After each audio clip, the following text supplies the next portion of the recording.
భావం దేవదేవం భజే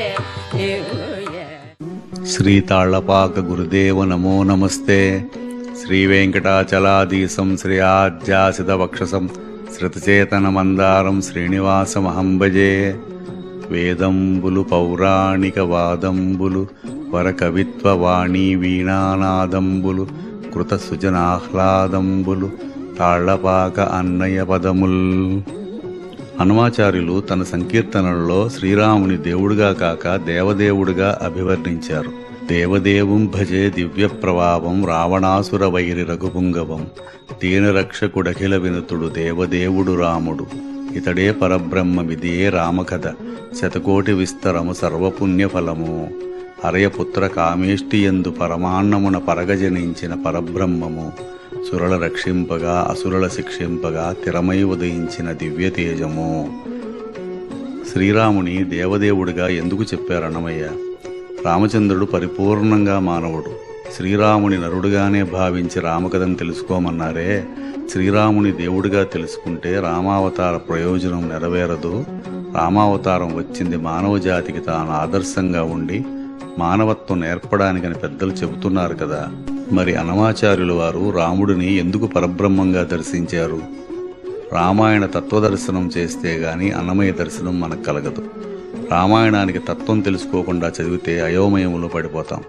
అసలు రామకథ శ్రద్ధగా వింటే మనకు సందేహం రావలసింది లక్ష్మణస్వామి ప్రవర్తన మీద. లోకంలో ఎక్కడైనా కట్టుకున్న ఇల్లాలను వదిలి అన్నగారితో వనవాసానికి వెళ్లే సోదరుడు ఉంటాడా? దీనికి అసలు రామచంద్రుడు ఎలా అంగీకరించాడు? స్వం ధర్మం పరిరక్షంచ జనస్యాస ధర్మవితు ధర్మైనైవ ప్రజాః సర్వాః రక్షతి స్మ నృపాత్మజః. రాముడు తన ధర్మాన్ని తాను కాపాడుకుంటూ ఇతరుల ధర్మాలను కూడా తెలిసి రక్షించేవాడని చెబుతారు కదా. అయోధ్యకాండలో లక్ష్మణస్వామిని పరీక్షించి రమ్మన్నాడు గాని వద్దని నిర్బంధించలేదు. తత్వం తెలియకపోతే మనకు సందేహం కలిగినప్పుడు రామకథ ప్రశ్నార్థకమవుతుంది. రామచంద్రుడు తాను అవతరించింది లోకం పట్ల మానవుడు ఎట్లా ప్రవర్తించాలో నేర్పడానికి. రాముడు తాను పరిపూర్ణంగా మానవుడు, ఎక్కడా అతిమానుషమైన చేష్టితములు చేయుడు. ఆయన సోదరులుగా వచ్చిన భరత లక్ష్మణ శత్రుఘ్నులు శ్రీరాముని సోదర భావంతో కాక సాక్షాత్ పరదైవంగానే చూస్తారు. భగవంతుని పట్ల మానవులు ఎలా ప్రవర్తించాలో నేర్పడానికి ముగ్గురు అన్నదమ్ములుగా వచ్చారు. 600 ఏళ్లకు పూర్వం అన్నమయ్య దర్శించిన రామాయణ తత్వాన్ని మహామహోపాధ్యాయ శ్రీభాష్యం అప్పలాచార్య స్వామివారు ఈ కాలం వారికి తమ రామాయణ తత్వదీపికల ద్వారా లోకానికి నిజమైన రామతత్వాన్ని అందించారు. భరత లక్ష్మణ శత్రుఘ్నుల కళ్ళతో మనకి రాముణ్ణి చూపించారు. లోకం పట్ల శ్రీరాముడు పాటించిన సామాన్య ధర్మాలు చూపించారు. విశేష ధర్మాలు తన సోదరుల చేత రామచంద్రుడు ఎట్లా ఆచరింపజేశాడో మనకు తెలియజేశారు. లక్ష్మణస్వామి చూపినది పరార్థ ప్రవృత్తి. లక్ష్మణుడికి రాముడెవరో తెలుసు. పద్మపురాణంలో ఈ రహస్యం చెప్పబడినది. శ్రీ మహావిష్ణువు శ్రీరాముడని, లక్ష్మీదేవి సీతమ్మ, ఆదిశేషుడు లక్ష్మణుడు, శంకుచక్రాలు భరత శత్రుఘ్నులుగా అవతరించినట్లు చెప్పబడినది. దైవవశం చేత సోదరులుగా వచ్చిన ముగ్గురికి రామచంద్రుడు పరదైవంగా తెలుస్తుంటుంది. శ్రీరాముడు మాత్రం తాను పరిపూర్ణమైన నరుడుగా అవతరించబట్టే రావణ సంహారం జరిగింది. విశేష ధర్మమైన పరార్థ ప్రవృత్తి చూపడానికి వచ్చిన లక్ష్మణస్వామి రామచంద్రుని పరదైవంగా తెలుసుకోవడం చేత ఆయన వెంట వనవాసానికి వెళ్ళాడు. సాధారణంగా సోదర ప్రేమకి ప్రతీకగా లక్ష్మణస్వామిని చెబుతారు. నిజానికి సోదర ప్రేమ చూపించిన వాడు రామచంద్రుడు. లక్ష్మణుడు అలా కాక సాక్షాత్ శ్రీరాముని పరదైవంగా భావిస్తూ ఆయన సేవలో తరించాడు. అందుకే కిష్కింధకాండలో ఆంజనేయ స్వామి పంపా సరస్సు దగ్గర రామలక్ష్మణులను మీరెవరు బ్రహ్మ రుద్రాదుల్లా ఉన్నారు అంటే లక్ష్మణస్వామి అహమస్యావరో భ్రాత గుణైర్దాస్యముపాగతః, నేనే ఆయనకి తమ్ముడును, ఆయన గుణముల చేత ఆయనకి దాసుడును అని బదులిచ్చాడు. పరతంత్ర ప్రవృత్తి చూపినవాడు భరతుడు. భరతుడికి కావలసింది రాజ్యం అంగీకరించడమా వదిలేయడమా అని కాదు. తాను స్వతంత్రుడను అంటే భరించలేని స్థితి భరతుడిది. రామభక్తుడైన భరతుని సేవలో శత్రుఘ్నుడు భాగవత వరివస్య చూపించడానికి వచ్చినవాడు.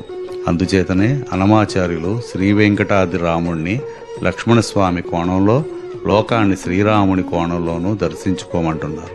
అనమాచార్యులు సుమారు 100 సంకీర్తనల్లో శ్రీరాముణ్ణి కీర్తించారు.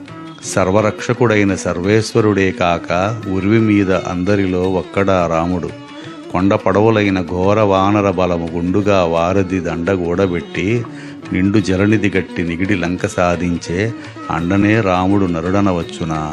అన్నిటా దేవతలకు అసాధ్యమైన రావణు ఎన్నికగా పుత్రమిత్ర హితులతోడ పన్నుకొని శస్త్రాస్త్ర పంక్తులచే ఖండించే సన్నుతినిట్టే రాముని జనుడనవచ్చునా.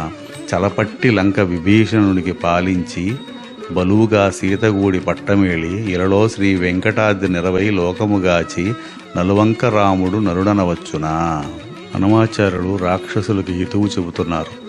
ఓవో రాకాసులారా వద్దుసుండి వైరము, దేవుని శరణనరో తెలుసుకోరో, జగములో రాముడై జనించే విష్ణుడిదే, అగబడి లక్ష్మి సీతే అయి పుట్టెను, తగు శేష శంఖ చక్ర దైవ సాధనములెల్లా తగిలి లక్ష్మణ భరత శత్రుఘ్నులైరి, సురల వానరులైరి సూర్యుడు సుగ్రీవుడు, మరిగి రుద్రుడు హనుమంతుడాయను, సరుస బ్రహ్మదేవుడు జాంబవంతుడైనాడు, వెరవరి నలుడే విశ్వకర్మసుండి, కట్టిరి సేతు వప్పుడే మునులెల్లా దాటిరి, ముట్టిరి లంకానగరము దళము, అట్టి శ్రీ వెంకటేశుడు ఆతడే ఈతడై ఒట్టుచు వరములిచ్చే వనరదాసులకు. హనుమాచార్యుల వారు నేటివారు శ్రీరామతత్వాన్ని తెలుసుకోలేకపోయారు, నాటివారు తెలుసుకోలేకపోయారని చెబుతున్నారు. రామచంద్ర, రామభద్ర, రఘువీర నీ మహిమ తెలిసేరా నేటివారు, అరయ జటాయువున కట్టే మోక్షమిచ్చితివి, హరుని విల్లు విరిచి అలరితివి, 20 రాతికి ప్రాణమిచ్చితి, ఇంతటా నిన్ను నరుడంటా నుండిరిగా నాటివారు, నెమ్మది సరయులో నించితి వైకుంఠము పమ్మి మారుతికి బ్రహ్మపట్టమిచ్చితి, దుమ్ములుగా రాక్షసుల తుత్తురుము చేసితివి, నమ్మిరిగా రాజవంట నాటివారు, ఎందును జడని పట్టమిచ్చితి, విభీషణుని కంది పరశురాముని సంగవించితి, ఇందునే శ్రీ వెంకటేశ ఎరుగక దశరథనందనుడే అనిరిగా నాటివారు. ఒంటిమిట్ట వీర రఘురాముని మీద సంకీర్తన. ఇందులోనే కానవద్దా ఇతడు దైవమని విందువలే ఒంటిమెట్ట వీర రఘురాముని, ఎందుచొచ్చే బ్రహ్మవరవిల రావణు తలలు కందువ రాఘవుడు ఖండించునాడు, ముందటి జలది ఏమూలజొచ్చే కొండలచే గొందిబడ గట్టివేసి కోపగించేనాడు, ఏడనుండే మహిమలు ఇందరికితడు వచ్చి వేడుకతో హరివిల్లు విరిచేనాడు, ఓడక ఇంద్రాదులెందు నొదిగి రీతని బంటు కూడబట్టి సంజీవిగొండ తెచ్చేనాడు, జముడెక్కడికి బోయి సరయులో మోక్షము అమరజీవులకిచ్చే నల్లనాడు, తెమలి వానరులై ఈ దేవతలే బంట్లైరి తిమిరి శ్రీవేంకటపతికి నేడు నాడు, కొలిచిన వారల కొంగుపైడితడు బలిమి తారక బ్రహ్మమీతడు, ఇనవంశాంబుది నిగిసిన తేజము ఘనయజ్ఞంబుల గల ఫలము మనుజరూపమున మనియడి బ్రహ్మము, నినుపుల రఘుకుల నిదానమితడు, పరమాన్నము లోపలి సారపు జవి పరగిన దవిజుల భయహరము, మరిగిన సీతామంగళ సూత్రము ధరలో రామావతారంబితడు, చకిత దానవుల సంహార చక్రము సకల వనచరుల జయకరము, వికసితమగు శ్రీ వెంకట నిలయము ప్రకటిత దశరథ భాగ్యంబితడు, దేవదేవం భజే దివ్యప్రభావం రావణాసుర వైరి రఘుపుంగవం, రాజవరశేఖరం రవికుల సుధాకరం ఆజానుబాహు నీలాభ్రగాయం, రాజారి కోదండ రాజదీక్షాగురుం రాజీవలోచనం రామచంద్రం, నీలజీమూత సన్నిభ శరీరం ఘన విశాలవక్షం విమల జలజనాభం, తాళాహిన గహరం ధర్మ సంస్థాపనం భూలలనాధిపం భోగిశయనం, పంకజాసన వినుత పరమనారాయణం శంకరార్జిత జనక చాపదరణం, లంకావిశోషణం లాలిత విభీషణం వెంకటేశం సాధు విబుధ వినుతం. దేవదేవం భజే దివ్యప్రభావం సంకీర్తనలో హనుమాచార్యులు శ్రీ వెంకటేశ్వరునికి శ్రీరామునికి అభేదం దర్శిస్తున్నారు. దేవదేవుడు దివ్యప్రభావుడు రావణాసురుని సంహరించిన శ్రీరాముని నేను భజిస్తున్నానని ప్రారంభిస్తూ రవికులంలో జన్మించిన రామచంద్రుని రాజారి కోదండ రాజదీక్షాగురు అని అభివర్ణించారు. రాజారి అంటే రాజులకు శత్రువైన పరశురాముని చేతిలో విష్ణుచాపాన్ని కూడా అందుకొని ఎక్కుపెట్టి పరశురాముని తపోబలాన్ని కూడా హరించినవాడు, కమలపత్రముల వంటి నేత్రములు కలిగిన శ్రీరాముడు, విశాల వక్షము కలిగిన వాడు పద్మనాభుడు, నీలమేఘశ్యాముడు శ్రీరాముడు, సర్పములాగా మెలికలు తిరిగిన 7 తాడి చెట్లను కూల్చి భూమి సుత అయిన సీతమ్మను చేపట్టి ధర్మ సంస్థాపనం చేసిన శేషశయనుడు, చతుర్ముఖ బ్రహ్మచేత పూజింపబడేవాడు, శివధనస్సు విరిచి లంకను శోషింపజేసి విభీషణుని శరణుగాచినవాడు, నేడు శ్రీ వెంకటాద్రి మీద వెలసి హనుమాచార్యుల వంటి సాధు విభుల చేత కీర్తింపబడుచున్నాడు. అజరామరణమైన హనుమాచార్యులు సంస్కృతంలో చెప్పిన ఈ సంకీర్తన భారతరత్న శ్రీమతి ఎంఎస్ సుబ్బలక్ష్మి గారు బాలాజీ పంచరత్నమాల ఆల్బంలో పాడి సుమారు 1/2 శతాబ్దం అవుతున్నా నేటికి మనకి శ్రీ వెంకటాద్రి రాముడిని సాక్షాత్కరింపజేస్తుంది. శ్రీనివాసార్పణమస్తు.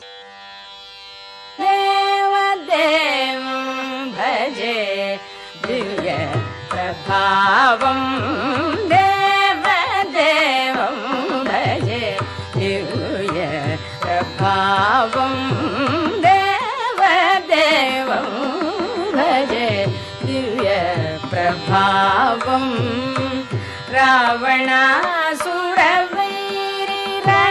रावणासुरवैरिरणपुङ्गवं रामं देवदेवं भजे दिव्य प्रभावं रावणासुरवैरिरणपुङ्गवं रामं देवदेवं भजे दिव्य प्रभावं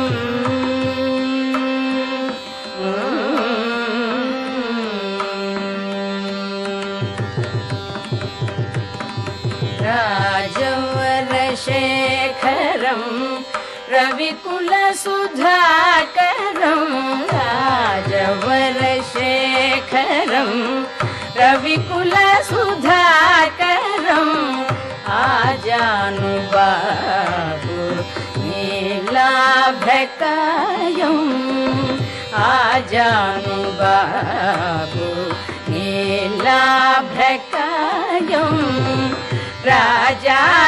राजारिकोदण्ड राजदीक्षा गुरु राजारिकोदण्ड राजदीक्षा गुरु राजीवलोचनं रामचन्द्रं रामं देवदेवं भजे दिव्य प्रभावं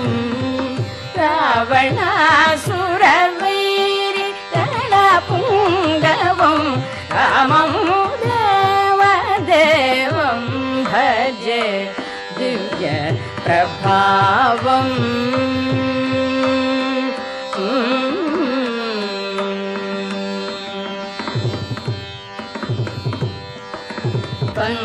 पंकजासन विनुत परमनारायणं पंकजासन विनुत परमनारायणं शङ्करार्जित जनक चापदलनं शङ्करार्जित जनक चापदलनं लङ्का विश्वासनं लङ्का विश्वासनं लालित विभीषणं लङ्का विश्वासनं लालित विभीषणं वेङ्कटेशं साधु विबुध विनुतं रामं वेङ्कटेशं साधु विबुध विनुतं रामं देवदेवं भजे दिव्य प्रभावं